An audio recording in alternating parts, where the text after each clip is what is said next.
ನಿನ್ನ ಇಷ್ಟದಂತೆ ನಿನ್ನ ಮಗ ಭರತನಿಗೆ ಈ ರಾಜ್ಯದ ಪಟ್ಟಾಭಿಷೇಕ ಮಾಡುತ್ತೇನೆ. ನನ್ನ ಮುಂದೆ ರಾಮಚಂದ್ರನ ವನವಾಸಕ್ಕೆ ಹೋಗುವುದನ್ನು ತಪ್ಪಿಸು ಕೈಕ, ತಪ್ಪಿಸಿತು. ಇದು ನಿನಗೆ ಕೈ ಮುಗಿದು ಬೇಡಿಕೊಳ್ಳುವುದು. ಈ ನಿಮ್ಮ ಗೋಳಾಟವನ್ನು ನಾನು ಕೇಳಲಾರೆನು. ಯಾರಲ್ಲಿ ರಾಮಚಂದ್ರನ ಬರಮಾಡಿ ಈ ವೇದಿನ ನಾನು ಹೇಗೆ ಸಹಿಸಲಿ?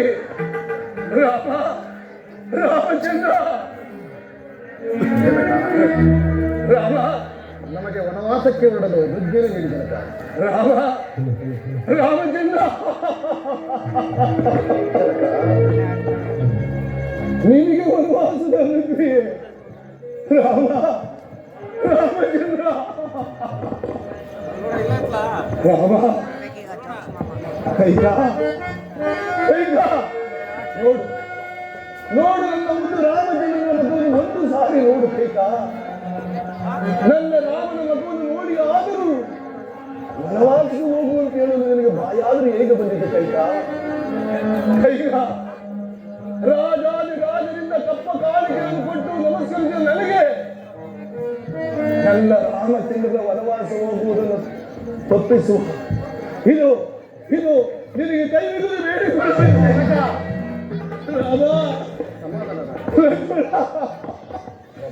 60 ಸಹಸ್ರ ವರ್ಷಗಳ ಕಾಲ ಅವಿಚ್ಛಿನ್ನವಾಗಿ ರಾಜ್ಯಭಾರ ಮಾಡಿ 4 ಕೆಚ್ಚದೆ ಸುಪುತ್ರರನ್ನು ಪಡೆದ ನೀವು ಈ ಅಲ್ಪ ವಿಚಾರಕ್ಕೆ ಈ ರೀತಿ ಅಂಗಲಾಚಿ ಬೇಡಿಕೊಂಡರೆ ಸ್ವರ್ಗದಲ್ಲಿರುವ ನಮ್ಮ ಮಾತಾಪಿತರನ್ನು ನಾವೇ ನರಕಕ್ಕೆ ಬಿಡದಂತಾಗಲಿಲ್ಲವೇ? ಈ ವ್ಯಸನವನ್ನು ಬಿಡಿದನಕ ಬನ್ನಿ ಸಮಾಧಾನ ಮಾಡಿ. 14 ವರ್ಷ ವನವಾಸವನ್ನು ನಾವು 14 ದಿವಸಗಳಂತೆ ಕಳೆದು ಬರುತ್ತೇವೆ. ನಮ್ಮನ್ನು ಬೀಳ್ಕೊಡಿ. ನನ್ನ ಪತಿಯ ಸಂಗಡ ನಾನು ವನವಾಸ ಏನು ತಾಯಿ, ನನ್ನ ಅರಮನೆ ದೇವತೆ ನೀನು ಸಹ ವನವಾಸಕ್ಕೆ ಹೊರಟಿರುವ ಹೋಗಲಿ ಬಿಡಿ. ದೀರ್ಘ ಸುಮಂಗಲಿ ಆಗಿ ಬಾರಮ್ಮ, ದೀರ್ಘ ಸುಮಂಗಲಿ ಆಗಿ ಬಾರ. ಅಯ್ಯೋ ಅಯ್ಯೋ, ಒಂದೇ ಗೃಹದಲ್ಲಿ ಎಷ್ಟೊಂದು ಇತಿಹಾಸ.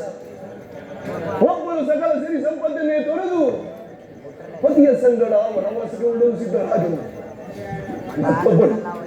ಮತ್ತೊಬ್ಬಳು ಪ್ರತಿಯ ಪ್ರಾಣವತಿಗೆ ಸಿದ್ಧರಾಗಿರುವುದು. ಒಂದು ದಾನವ ಹೃದಯ, ಪ್ರಾಣೇಶ್ವರ, ಮತ್ತೊಂದು ದೇವತಾ ಹೃದಯ, ಒಂದು ಭಾವದ ಜನರಿ, ಮತ್ತೊಂದು ಪುಣ್ಯದ ನಿಧಿ. ಜನಕ ಲಕ್ಷ್ಮಣ, ಅಗ್ರದಿನ ಸಂಗಡ ವನವಾಸಕ್ಕೆ ಹೊರಟಿರುವ ನನ್ನನ್ನು ಶುಭ ಲಕ್ಷ್ಮಣ,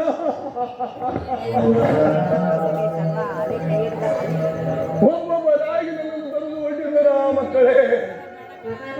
ಲಕ್ಷ್ಮಣ, ನನ್ನದೊಂದು ಮಾತು ನಡೆಸಿಕೊಡುವೆಯಾ?